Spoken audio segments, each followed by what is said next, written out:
Hello there, Academy. Welcome back to part 2 with our discussion with Dr. Chantale Lussier and Eric Bond on performance management. If you haven't listened to the first webcast, you want to. Doesn't mean you have to put this one on pause, but these folks have been giving great stuff, and that's why we've got a part 2. In our first podcast or webcast, we were talking about things along the lines of the importance of performance management while you're playing. It might be a special event or just to achieve over a longer period of time at a higher level. We're also talking an awful lot about things like identity and transitioning out of football and finding something in terms of a career afterwards, which is where Jason asked a really great question, which was... Essentially, I was trying to boil things down to one word for our membership. And I think something that came up in my head and my experiences recently as a new dad is vulnerability and the willingness to change one's identity. And I think that's just a point that I wanted to throw at these two individuals, knowing that they probably dealt with a lot of that with their clients. Go ahead, Chantale. Yeah, certainly. It's such a great question. And, vulnerability, I'm glad is becoming a word that we're actually bringing up more commonly, because especially in sport, for example, I use the language of the warrior mindset a lot. However, I see how it gets warped and twisted in a lot of different spaces where the warrior mindset is seen as the shield and as the armor. Whereas for me, when I'm talking about the warrior mindset, it's actually the human being behind the shield. And how can the human being embrace everything about who they are, including their vulnerabilities, because that's actually where their strength, their resilience, and their courage lies. And I think once we are there, once we are working with the human being behind the shield, then all of a sudden the shield is no longer necessary. We might want equipment when we're playing football, don't get me wrong. But at a human level, we no longer need to hide behind shields that psychologically we could almost say is like that egoic identity that's hooked onto all these external achievements to tell me who I am and how valuable I am. But in fact, we're able to put that down and now really look at ourselves vulnerably, but really authentically, and be like, what are the things that get me excited about life? What are the things, as Eric was saying, that I get passionate about? What are the things that light me up? And some of those things, when we're looking at career transition, might be in the space of hobbies and leisures. But you never know when one of those things might light you up enough that it becomes a second vocation or a second passion and career that you actually want to become profitable at. So I would say get curious early on about the things that do light you up, even while you're playing. And before in the first section of the podcast, we were addressing, that timeline piece.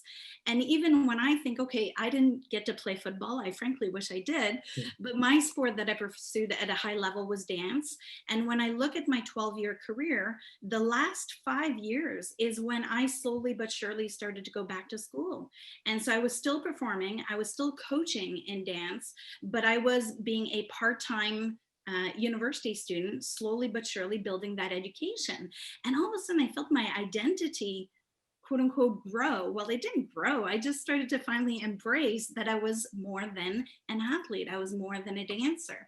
So all of a sudden, when that natural transition point came for me to bid farewell to my dancing career, it wasn't so daunting anymore, because I had already started to build or invest in other strengths, interests, and qualities in my life. So now, even though I was saying goodbye to one thing that was important, I was really excited about what was ahead. So I think there's ways to overlap it on a timeline basis that's much healthier when it comes to how we actually strategically approach career transition.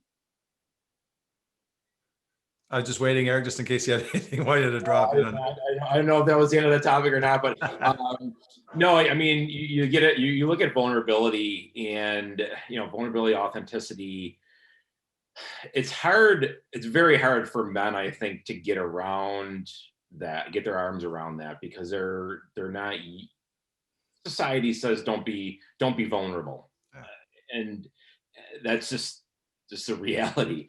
And I think there's something that I guess I'll share with you guys right now, and it's a personal battle of mine. It's something last year that I decided to kind of, let my network on social media. No, I battle anxiety every single day. And I got to an extremely, extremely dark place 2 years ago with that.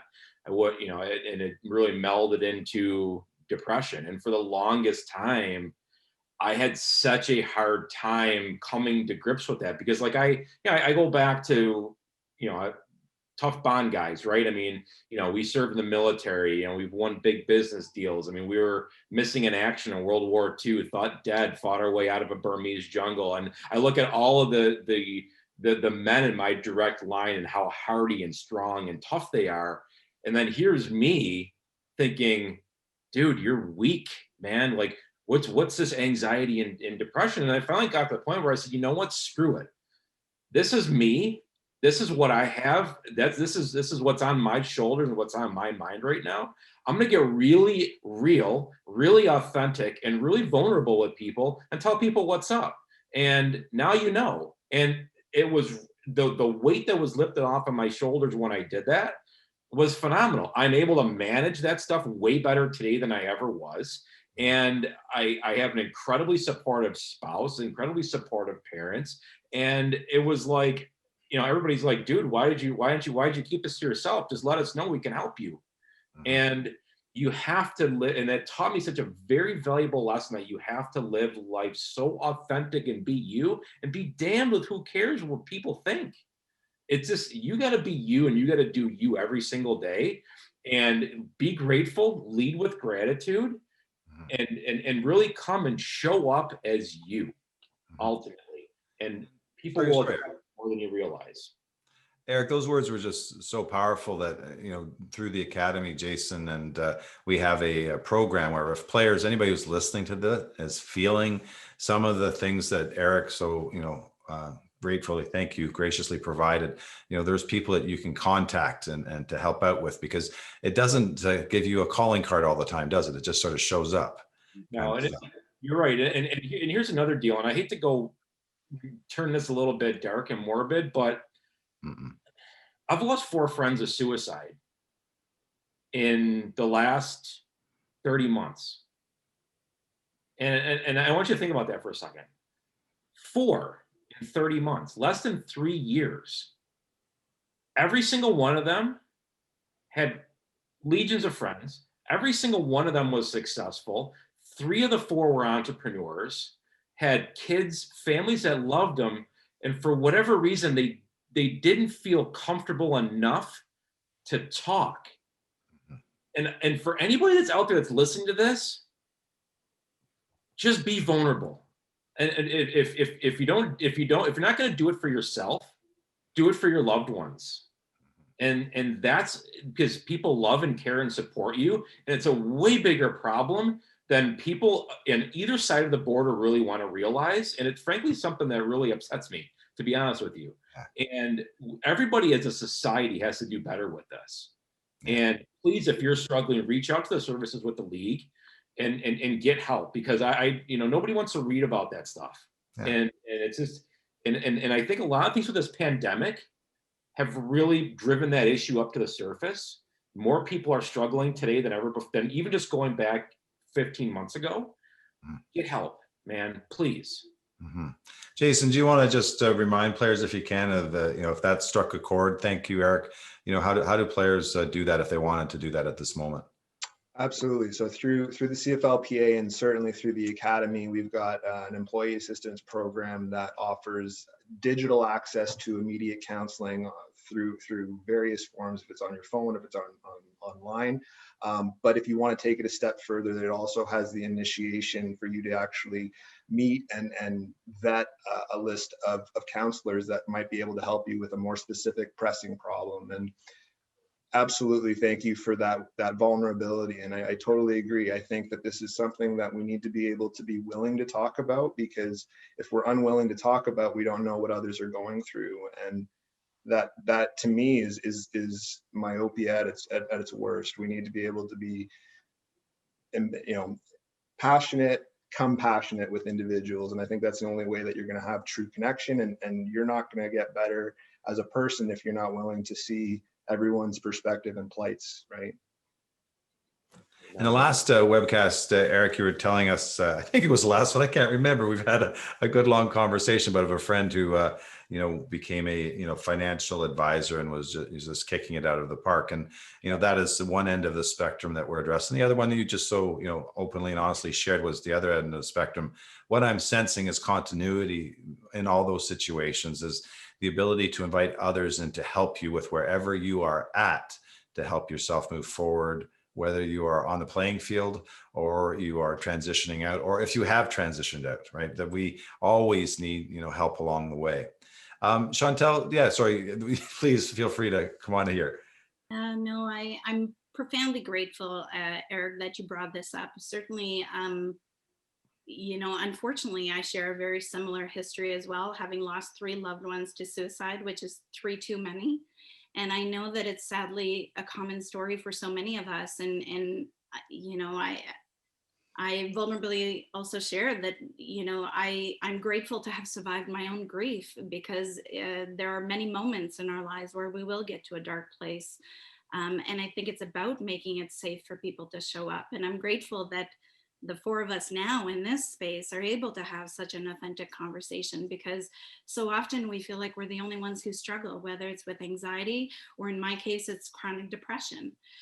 There's a reason why I work in the mental gym, is because I know I need to go exercise those skills for myself every single day. And on the days that are really hard, I remember why I'm showing up for other people, because we want to make sure we don't lose anybody, right? And this is one of the reasons I'm so passionate about mental health literacy, the actual learning of how do we take care of our humanity? How do we take care of our vulnerability? I think any one of us would go to bat for other people. And knowing the great football family, the way that I've been blessed to get to know the football community, I know the men and women in this community would go to bat for anybody. Their teammates are like brothers and sisters, etc. But sometimes we don't know how to show up safely for ourselves, right? In those dark moments, we don't know how to make it emotionally safe to vulnerably feel what we need to feel.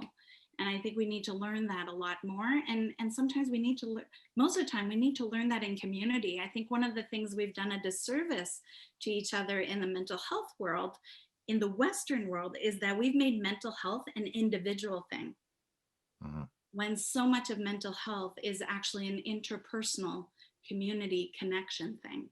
And so let's remember that mental health doesn't have to be addressed alone, but it can actually be addressed in healthy, authentic connection with each other and in community. So yeah, thank you for bringing the piece of vulnerability into our conversation, and for sharing your story as well, Eric. Anybody who knows me knows that those pieces of our story matters a lot to me. So I appreciate this part of our conversation very much. Likewise, Chantale, thank you for sharing. So we went to some really very real places there. Eric, we're now on the other side of football, sport. We've retired. I didn't practice what you preached in terms of being productive in the off season. An injury ended my career. I got cut unexpectedly, whatever it was. I'm now at that ground zero. And that's when anxiety can certainly well up as well. Just some, suggested strategies and tips that if I'm wondering where my spinning head should focus on for the first while out there, what were some of your thoughts be? Sure. I mean, I'll go back to that piece of trying to find a mentor. I can't undersell that enough. I mean, I have 2 that I work with. One's a former Navy SEAL, was in the SEAL team for 16 years, and the other is a former strength coach with the Anaheim Ducks. And I can't get across that enough, that it's so important to not do this by yourself. And go out, find somebody that can help get you the answers that you need. And an example of what right now, and I'm living example of that right now, I'm building a Facebook group, which I can weave into the conversation here, for athletes in life after sports. I didn't know how to build one and how to make it the best that I could. So I went out and hired somebody to teach me how to do it. And that's just an example of that. And I'm somebody that truly believes if I don't have the answer to something, I'm going to go find somebody that does. And if it means that I have to spend some money to do that, so be it. If I can get on that path a lot quicker, because if you don't, you're going to waste more money, believe me, than if you don't, you're going to waste time, you're going to waste resources and energy. So that's number one. Number two, learn how to be a really effective networker. And if that's not something that comes naturally to you, that's okay, because here's the deal. Like, when you're born and the doctor gives you to your mom, like, the doctor's not going, congratulations, Mrs. Smith, you have an incredible networker here. Have fun with this one. That's not how this works. So it's something that you have to practice at. And I would really recommend, learning how to become a really good networker, getting out and doing those things.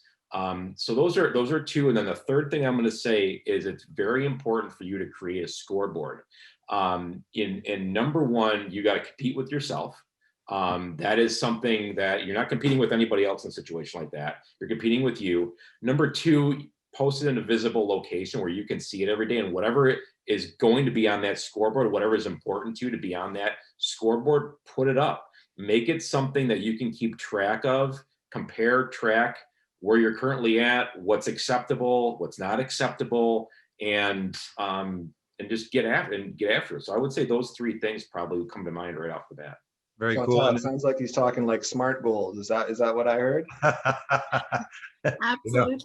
And it's amazing how many of the skills athletes who have grown their mental skills toolbox during their playing career can now just modify the way in which they use those skill set, right? So whether it is weekly and or daily goal setting, whether it's midterm, long-term goal setting, and then utilizing all the great self-regulation skills to actually put great intentions into positive action. I think there's a lot there that the skills from an athletic career can inform. And I couldn't agree more with Eric in terms of the networking piece. And it's interesting, I remember through grad school, of course, professors talking about network. And as Eric was saying, a lot of times that's intimidating for people. But one time I heard someone say, networking is relationship building. Yes. And all of a sudden I was like, oh, well, I know how to do that. And I actually really enjoy doing that. I enjoy meeting new people. I enjoy building great, authentic connection with other people. And all of a sudden I was like, oh, networking is not so scary. I can do that. And so then I think it becomes about being strategic. And one thing we know as high performers and athletes is we like to be where the action is. So if all of a sudden you're curious in another career or industry, go where the action is. Is it an industry where there's conferences? Is it an industry where there's a once a year big meeting or big event? Go and be where the action is. And, I think one of the other things that I wish I had learned earlier on in my career, along with the importance of mentors, the other thing is what is often called informational interviews.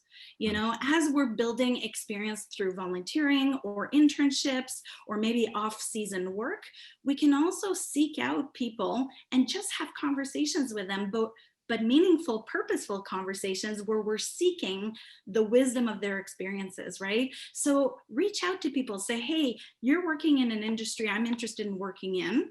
I'd love to know, what was your path?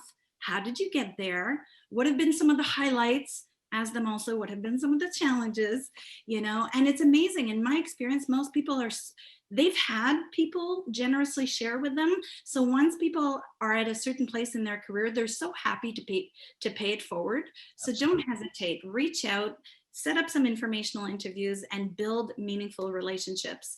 And then go where the action is.